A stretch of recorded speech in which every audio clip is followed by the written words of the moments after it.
嗨，各位朋友，大家好。我们观察手相的目的，就是想了解自己的命运。理所当然的，我们就必须先找到命运线。命运线是5大线纹的主要长线之一，它主要是反映一个人的职业、工作能力或工作的命运与运气，和成功息息相关，所以又称为事业线、幸运线、预祝线、预祝纹。命运线是从手掌中间向上延伸到中指根部的一条直线，由于它是指向土星丘的中指，因此也被称为土星线。土星一词是出自于罗马神话，它原来的意思是指时间，在命相学里所解释的是支配人的命运和死亡，因此叫做命运线。它的起点位置可能在手掌根部的任何位置，有的起点位置是在月丘，有的起点位置是在金星丘或在生命线上。事业线并不一定是表示一个人有没有事业和事业的好坏，是看这个人有没有目标，有没有努力向上的情况。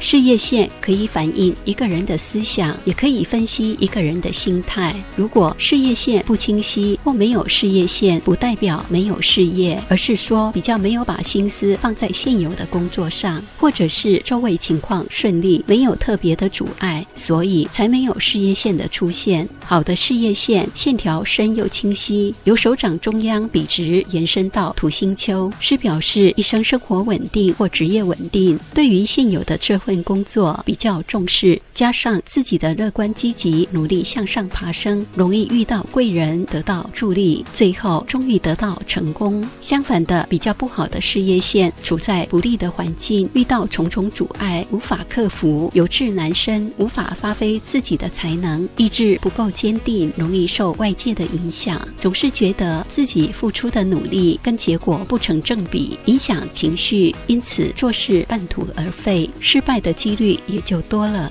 一个人如果常常转换职业、行业，事业线会很容易改变，所以他在线纹中是属于最会改变的线条。在之前的单元，我们知道分一线的流年算法，除了之前的方式，根据影响线对应命运线的配合位置，也可以知道一个人的结婚时间。现在完成居先跟大家来讲讲命运线的流年测算法。命运线的流年测算法跟分音线一样，它会随着时代背景的不一样而改变设定的年龄。例如，在很早以前的农业社会，生活比较困苦，有很多人没钱读书，很早就投入职场，这样开始工作的年龄设定就会提早。如果不幸生长在战乱国家的人，工作机会相对的变少。以我们现代的社会形态，大学毕业后才投入工作的非常普遍，所以设定开始工作的年龄有的为15至18岁或16至18岁。例如之前提到的子女线，手相学中所预测的子女数会随着国家强制性的生育政策而有所变化，因此流年测算法是要跟着时代背景的不一样来做调整。在这里，樊纯居提供一种简单的测算方式给大家参考。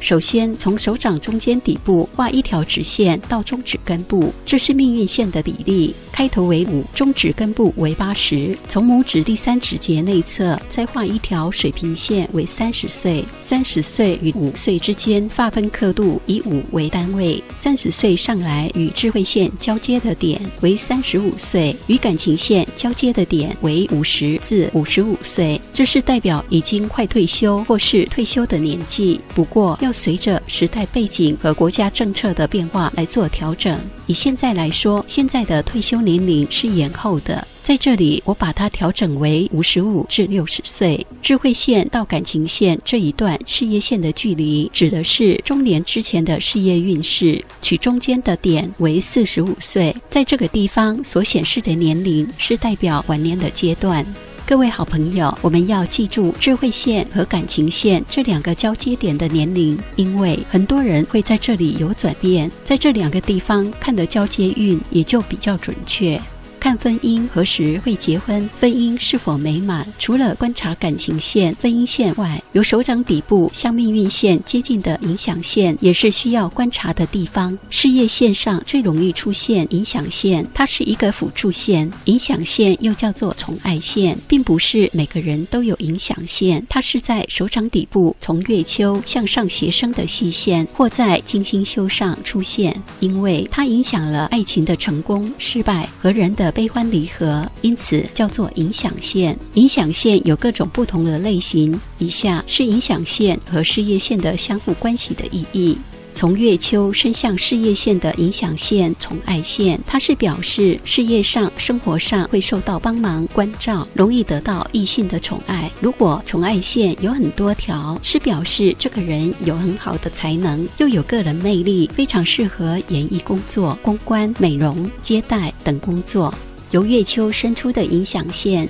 一，影响线向上和事业线结合，是代表这个人异性缘比较好，会得到配偶或异性的帮助，获得成功，也是表示在结合点的附近是结婚的时间点。无论男生女生，在人生中可以得到好的伴侣，是吉祥的象征。二，影响线横切事业线，是代表对两人产生了妨碍，表示这个时间点不适宜结婚。三，影响线和事业线平行，也是代表对两人产生了妨碍，表示这个时间点不适宜结婚。四，影响线和事业线平行而上，这是表示可以获得他人和自己的亲人帮助，而大部分是受到异性的帮助。五，影响线向上没有接触事业线，是表示这个人的这段感情可能只有热恋，却无法走入婚姻。六，影响线横断事业线，是表示如果结婚会让这个人精神上发生问题。